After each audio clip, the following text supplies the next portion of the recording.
আজকে সেহরি আয়োজন করা হবে মুরগি মাংস টমেটো দিয়ে ভুনা বানা হবে, একটু ঝাল ঝাল হবে, খুব ঝাল না। এর সাথে থাকবে সিম আলু ভাজি, তার সাথে ডাউল। আজকে ইফতারের আয়োজন করা হবে মুরগির মাংস টমেটো দিয়ে। অত্যন্ত টেস্টফুল মজাদার রেসিপি, খেতে খুব লোভনীয় টেস্টফুল। এর ভিতরে দিতে হবে আদা বাটা, রসুন বাটা, পেঁয়াজ বাটা, তার সাথে আছে মরিচের গুঁড়া, হলুদের গুঁড়া,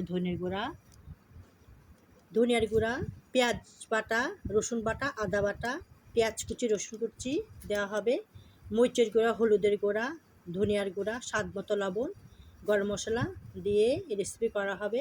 তারপরে শেষে ভাজা জিরা, ধনে, গরম মশলা ভেজে রেখেছে সেটা গুঁড়া করা হয়েছে সেটা দেওয়া হবে। আরও টেস্টফুল হবে, খেতে আরও মুখরোচন হবে। আজকে ইফতারের সেহরির আয়োজন এই রেসিপিটি করা হয়েছে। রেসিপিটা কেমন লাগছে অবশ্যই যারা ফেসবুকে দেখছেন তারা ফলো দিবেন, যারা ইউটিউবতে দেখছেন সাবস্ক্রাইব করে বেল বাটন অন করবেন, ফরবে নোটিফিকেশন ভিডিও যেটা আপনারা দেখতে পারেন লাইক করতে পারেন। আপনাদের কাছে আন্তরিক শুভেচ্ছা ভালোবাসা রইল। আমি রেসিপিতে যাব। পরিমাণ মতো সয়াবিন তেল দিয়ে দিচ্ছি, পেঁয়াজ কুচি দিয়ে দিব, পেঁয়াজ কুচি দিয়ে দিচ্ছি, গোটা রসুন দিয়ে দিচ্ছি, জিরা বাটা লিটার চামচে 1 চামচ, জিরা বাটা, রসুন বাটা লিটার চামচে 1 চামচ, পেঁয়াজ বাটা লিটার চামচে 1 চামচ, আদা বাটা লিটার চামচে 1 চামচ, মরিচের গুঁড়া লিটার চামচে 1 চামচ, ধনিয়ার গুঁড়া লিটার চামচে 1 চামচ, হলুদের গুঁড়া 1/2 চামচ, লবণটা পরিমাণ মতো দিয়ে দিচ্ছি, আপনাদের পরিমাণ মতো আপনারা দিয়ে দিবেন। সামান্য পানি দিয়ে কষিয়ে নিব, যত কষানো যাবে খেতে তত ভালো লাগবে।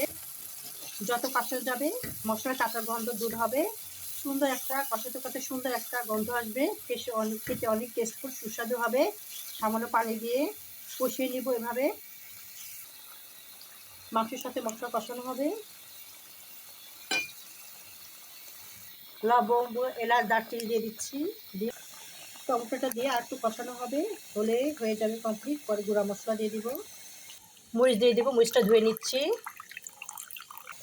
কাঁচামরিচ দিয়ে দিচ্ছি, জিরা, ধনে, গরম মশলা গুঁড়া করা হয়েছে ভেজে সেটা দিয়ে দিচ্ছি। আরও সুন্দর গন্ধ আসবে, খেতে আরও টেস্টফুল হবে, আর মুখরোচন হবে, খাওয়ার স্বাদ বাড়িয়ে দিবে।